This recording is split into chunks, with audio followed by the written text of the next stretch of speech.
Most people have heard of MRI, which is magnetic resonance imaging.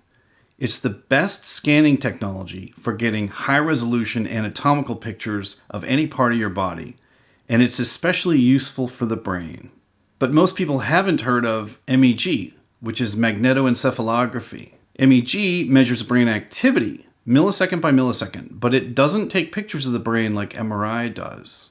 In several studies I've done, I've scanned people with both technologies, so I can combine them in my analyses and get that structural detail that comes from MRI, while also getting the functional information that comes from MEG.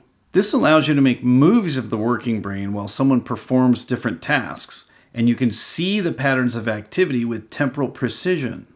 This is just such a movie of brain activity recorded while a person was hearing words and then thinking of their meanings. The 0 time mark is the exact moment when a word was presented auditorily. You can see the first regions to be fully engaged are in the temporal lobe along the side, which is where sound first hits the cortex after bouncing through the thalamus. Then you see the pattern of activity move forward from there to the frontal cortex, as the person is then thinking about the meaning of the word they just heard. This is a similar task, but this time the person is seeing the words before thinking about their meanings instead of hearing them. For this task, you see a somewhat different pattern of cortical activity. This time, the first cortical regions to be engaged are in the occipital lobe in the back, where visual information gets relayed from the thalamus.